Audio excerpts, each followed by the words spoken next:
So, I don't know if this is really news, but there has been a lot of online discussion about the main event of Rampage this past Friday, but we will get to that in a second, as I want to get to some conversations about Impact Wrestling, as Impact Wrestling's new authority figure, Santino Marella. I just split him open off the rip. It's like what happened with Jordan Devlin and Roddy Piper. I just split Seth Rollins open off the rip. I'm sorry, I'm distracted. But Santino Marella is officially a member of the Impact Wrestling roster and will be working for Impact Wrestling for the foreseeable future. It is not just going to be a passing thing, it's going to be something that happens for a long period of time, as it was reported on social media last night that Santino Marella is officially a member of Impact Wrestling and will be for the foreseeable future. Also, among the talent that were backstage at Hard to Kill, it included former Impact Wrestling Knockouts champion and WWE Women's Champion Victoria or Tara, as she will be, it seems, back to work with Impact Wrestling for a little bit of time. So that is good to see, as Victoria or Tara is a welcome addition to any women's wrestling or women's division. And honestly, I'm not surprised that she's welcomed back. I'm surprised that she's still in the ring, because honestly, I thought she retired. If I'm being honest, I thought she retired not too long ago and was off doing her own thing. I had no idea she was still in wrestling, but it's always good to see her. It's always good to see Victoria.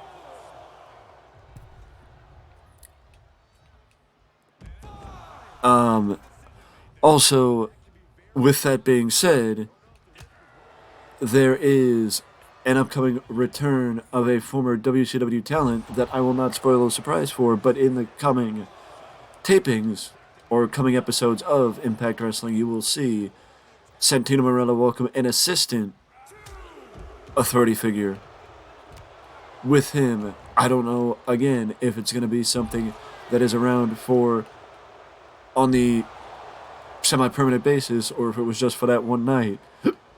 But either way, Santino will have a special assistant in one of the tapings upcoming for Impact Wrestling.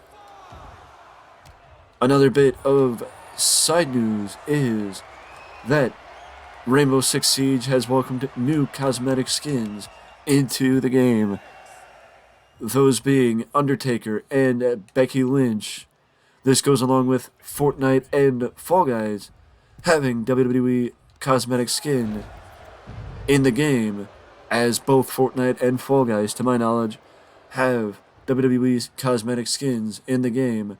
So Rainbow Six joins two other games with, basically WWE, showing off WWE style.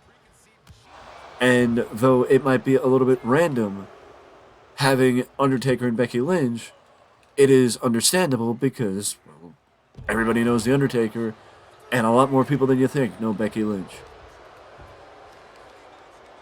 Vince McMahon also, Vince McMahon has been the talk of the town for the last week or so since his return, or almost 2 weeks, I should say, and I think he will continue to be the talk of the town as far as WWE is concerned until he walks away again, if that does happen. And, the rumors were that Vince was going to start taking over creative again, that WWE was going to start going downhill because Vince was starting to take over creative again. And talent, fans, everyone in the like have been worried and exhausting every possibility of what could happen, what might happen, what should happen, etc., especially after Stephanie turned in her resignation. It's just been a bumpy road the last couple of weeks for WWE, and we have just sat here and tried to do our best as far as, figuring out how to handle it as fans, But Triple H even said that he did not specifically say that Vince does make suggestions, or that Vince runs creative, or whatever the case may be. But Hunter did say that Vince can make suggestions, but Vince is not the only one that can make suggestions. Everyone can make suggestions, and Hunter takes everyone's suggestions, but he ultimately has final say when it comes to the creative direction of WWE. But anyone and everyone can make suggestions, and he takes everyone's opinions into account when it comes to writing the shows. He doesn't just do it himself. He doesn't just, figure it out himself, whatever the case may be. It's something that he is a group effort.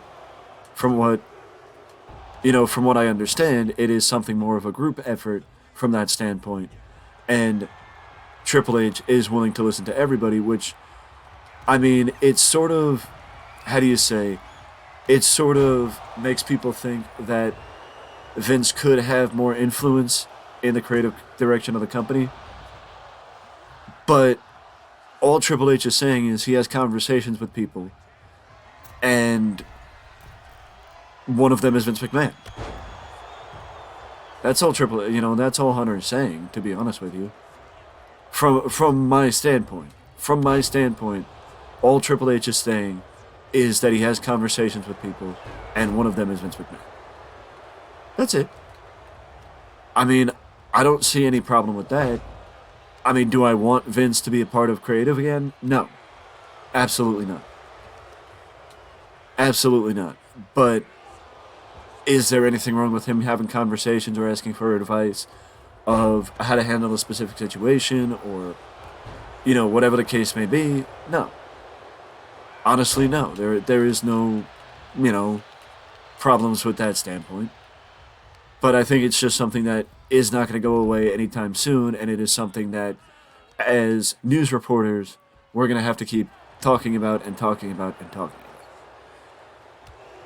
Speaking of the news, I just want to give you guys a small update on that matter, and that is that I'm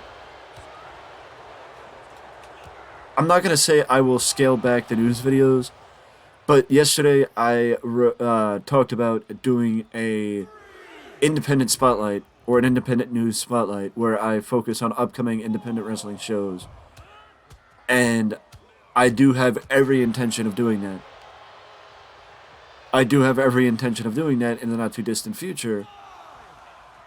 But it's just picking and choosing how many shows I go through, if I want to spotlight certain shows, yada yada yada yada yada. Because, well, it is that is kind of the point. You don't want to over spotlight certain companies, because you over spotlight the companies, then people are going to be like, oh, you talk. Basically, what I'm saying is, if I talk about too many companies, then you guys may think, okay, who did he talk about again? And you may end up forgetting who I spoke about, instead of it helping companies, it may hurt the companies I talk about, because you may not remember who I spoke about. But also, I just want to mention, Cody Rhodes is working with Joe Gacy and Carmelo Hayes to get back into in-ring shape. He's working with Joe Gacy and Carmelo Hayes, which should give two developmental stars a rub from being able to work with Cody Rhodes. And also, I just want to point out that Cody is set to be back for the Royal Rumble. As reports have said, Cody is set to be back for the Royal Rumble. And basically, there are heavy rumors that Cody's going to win the Royal Rumble, from the standpoint of a lot of people just wondering, well, who else could it be? Who else could it be? Sami Zayn? It's possible. But everybody seems to think that Sami is more likely to be in the tag team title picture. But I just figured that it was worthwhile noting the Cody Rhodes story. But speaking of tag teams and news, there has been a lot of criticism about the or it's been split. The criticism has been split about the Rampage main event that saw Anna Jay and Taymelo against Ruby Soho and Willow Nightingale in what was likely the blow off of their month's rivalry. Not every match is perfect. I didn't have a problem with the blood. I didn't have a problem with the match because it did have the big fight feel. There were mistakes during the match, but that's expected. It's just good to see that AEW is giving them the opportunity. I just wish there was a little bit more build to the match and more context to why they were feuding, why it was a street fight, and not just leaning on the idea that the fans have been watching the programming and know why these guys have been why these women have been feuding. But you can't have it both ways, where AEW gives you the opportunity to see the women in a spotlighted match on a card, but then you complain about the fact that the AEW, that you complain about the match specifically. You know what I mean? So it's like you can't have it both ways. You can't have it both ways, to be honest with you. And that's the issue, that I think people want to have it both ways, but you can't have your cake and eat it too, is basically what I'm saying. I understand people having a problem with the blood. I understand people having a problem with the context of the match. But when AEW gives you a match that you've been savoring and wanting, women in a spotlighted position, but then you complain about the fact that, you complain about the style of the match, I guess, it's like you can't have it both ways. And that's my point. I didn't have a problem with the match. I thought it was a good match. I'm glad to hear that Anna Jay is okay after what was a scary spot during the match. I suggest, instead of having me give my opinion, if you want to know how good the match was or if the match was worth watching, it's on AEW's YouTube channel, and I suggest giving it a watch. I'm not sure if I'm going to give you guys. I'm not sure if there's more news to talk about today, but either way, have a very happy Martin Luther King Jr. Day, and I will see you when I see you again.